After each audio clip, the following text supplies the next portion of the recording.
नमस्कार दोस्तों, मैं अंकुर उपाध्याय स्वागत करता हूं आप सभी का एक बार फिर से अपनी नई वीडियो में। बाजार में हरियाली के साथ कामकाज होता हुआ दिख रहा है। स्टॉक स्पेसिफिक एक्शन ज्यादा दिख रहा है, मार्केट ब्रेथ पॉजिटिव दिख रही है। ये अभी तक की बड़ी बातें हैं। एज एक्सपेक्टेड निफ्टी 25,000 के ऊपर है, तब तक पॉजिटिव है। 25,200 तक की हम उम्मीद कर सकते हैं। एक्सपायरी पे पूरा कॉल राइटर ट्रैप था और अभी पुट राइटर पैसा बना रहा है और वही बनाएगा। 25,000 की पुट में सेलिंग है। 25,000 के नीचे जाना बड़ा मुश्किल है आज के सेशन में। बाजार को डेटा यही कह रहा है, बट क्योंकि मार्केट है हम कुछ कंफर्म 100% नहीं कह सकते हैं, इसलिए मैं कहता हूं कि मुश्किल है। यानी कि 25,000 ऑलमोस्ट आप कह सकते हैं आज ब्रेक नहीं होना चाहिए, बट 25,114 पे ट्रेड कर रहे हैं। अगर यहाँ से 25,050 भी हुआ तो लोगों को लगेगा बाजार गिर गया, लेकिन ऐसा नहीं है। वैल्यू के हिसाब से, ऑप्शन डेटा के हिसाब से 25,000 25,200 ये इंपॉर्टेंट लेवल्स हैं।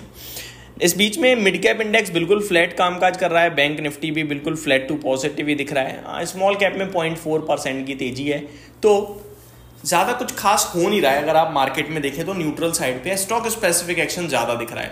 आज के सेशन में एक क्षेत्र के लिए बड़ी खबर आई है दोस्तों, और वो क्षेत्र है शिपिंग स्पेस।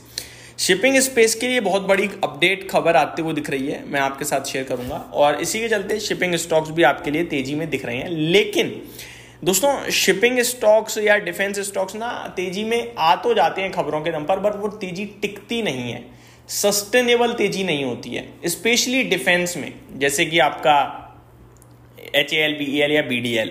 वहीं अगर शिपिंग की बात करें, Mazagon dock, garden reach ship builders या कोचिन शिपयार्ड की, ये फिर भी तेजी दिखाकर टिक जाते हैं ऊपर में। अगर पर्टिकुलरली मजगांव डॉक की ही बात करूं मैं, तो इसमें भी वन साइडेड क्रैकडाउन दिख रहा है हमें। और अभी रिसेंटली इस स्टॉक ने 2630 के आसपास का लो हिट किया। अब ये स्टॉक ऊपर आ रहा है 2800 पे है। देखो, पहला रेजिस्टेंस तो मेरे को दिखता है यहीं पे, जो कि है 2800 के आसपास, 2850 पे है एग्जैक्टली। उसके बाद 2950 पे है। तो ये दो लेवल हैं जो मेरे को लगता है इतनी आसानी से पार नहीं होंगे। और इनकेस इसने 2950 का लेवल ऊपर में पार कर दिया, क्लोजिंग दे दी, तो फिर मेरे को लगता है एक बड़ी तेजी बन सकती है, जहां पे स्टॉक इजीली 3400 से 3500 रुपए का भाव दिखा सकता है। बट उससे पहले मैं कोई पॉजिटिव नहीं हूं। खबर बेहद पॉजिटिव है और खबर बीच बीच में आती है इनके लिए पॉजिटिव। HAL के लिए 62,000 करोड़ के ऑर्डर की खबर आई। क्या हुआ? 2-2.5% ऊपर खुला, उसके बाद आपके लिए वापस से नीचे आ गया। आज भी 4483 पे ट्रेड कर रहा है। ऊपर में स्टॉक कहां तक गया था? ये आपके लिए 4570 तक गया। तो टिकते नहीं है ऊपर आजकल, ये प्रॉब्लम बन चुकी है इन स्टॉक्स के लिए। बट अच्छी बात यह कि फ्रेश लो भी नहीं लगा रहा है बीते कुछ दिनों से। तो देखने वाली बात यह है कि सपोर्ट लेगा या और एडिशनल गिरेगा HAL। अब आता हूं मैं पहले खबर पे जो आते हुए दिख रही है आज के सेशन में। तो खबर की तरफ बढ़े आगे। शिपिंग सेक्टर के लिए करीब 65,000 करोड़ की स्कीमें जल्द होंगी। दोस्तों, 65,000 करोड़ की स्कीम आ सकती है शिपिंग क्षेत्र के लिए। पर्टिकुलरली किसी कंपनी के लिए नहीं है खबर, शिपिंग क्षेत्र के लिए, जिसमें आप Mazagon dock, garden reach ship builders और कोचिन शिपयार्ड को इंक्लूड करेंगे।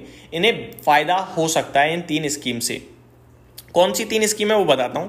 उससे पहले बताना चाहूंगा, कैबिनेट अगले 1 महीने में दे सकती है स्कीमों को मंजूरी। तो कैबिनेट की तरफ से अगले 1 महीने में मंजूरी आ सकती है। अगर मंजूरी आई तो करीब 65,000 करोड़ की मदद मिलेगी, मैं कहूंगा शिपिंग सेक्टर को। 3 स्कीमों पे अप्रूवल आ सकता है। कौन कौन सी हैं? MDF यानी कि मैरीटाइम डेवलपमेंट फंड, आगे SBFAP यानी कि ship building financial assistant policy. तो ये आपके लिए 2, और तीसरा है क्लस्टर शिप बिल्डिंग क्लस्टर। तो इन 3 स्कीमों को मंजूरी मिल सकती है। अगर पर्टिकुलरली इन 3 स्कीमों की बात करी जाए तो MDF की बात करूं मैं, तो यहां पे MDF के तहत 25,000 करोड़ की मंजूरी मिलेगी। शिप बिल्डिंग क्लस्टर के तहत करीब 20,000 करोड़ की मंजूरी मिलेगी, और SBFAP के तहत करीब 19,000 करोड़ की। तो ये बड़े लेवल पे इनके लिए काफी फायदे की बात हो सकती है। अगर ऐसा कुछ होता है तो यहाँ पे आप जरूर ध्यान दें। बढ़ते हैं आगे दोस्तों। मैंने मजगांव डॉक आपके साथ डिस्कस किया टेक्निकल टर्म्स पे। एक बार GRSC और कोचिन शिपयार्ड की भी बात करते हैं। GRSC की बात करें तो एक बेस बना रहा है स्टॉक करीब 2480 से 2500 के बीच में। जब तक ये स्टॉक 2480 नहीं तोड़ता है, कहना मुश्किल है कि स्टॉक नीचे और गिरेगा या नहीं गिरेगा। इनकेस 2480 ब्रेक होता है तो फिर फर्दर गिरावट आएगी, और वो बड़ी गिरावट हो सकती है। इनकेस 2480 ब्रेक नहीं होता तो पॉसिबिलिटीज हैं स्टॉक आपके लिए 2850 रुपए तक टेस्ट कर जाए। गार्डन रीच शिप बिल्डर्स की बात कर रहा हूं। तो ये आपके लिए डेटा है। बाकी अभी ये स्टॉक एक तरीके से नो ट्रेड टाइप में चल रहा है गार्डन रीच शिप बिल्डर्स की पर्टिकुलरली बात करें तो। कोचिन शिपयार्ड की बात करते हैं कि ये कैसा ट्रेड कर रहा है। कोचिन शिपयार्ड 1736 पे है, लगातार वन साइडेड बड़े फॉल के बाद करीब 8 अगस्त को 1640 का लो लगाया और वहाँ से धीरे धीरे रिकवर हो रहा है। कुछ खास रिकवरी नहीं है लेकिन रिकवरी चल रही है। मेरा मानना ये है कि तीनों स्टॉक्स ऐसे पड़ाव में जहाँ कुछ नहीं बनता है, थोड़ा नेगेटिव दिख रहा है, थोड़ा सा, ज़्यादा नहीं।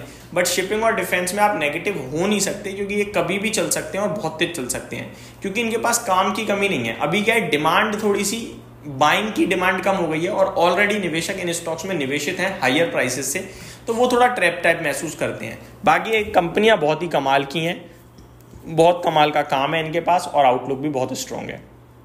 यहीं समाप्त करता हूं इस वीडियो को। Thank you so much for watching this video. Have a great day guys.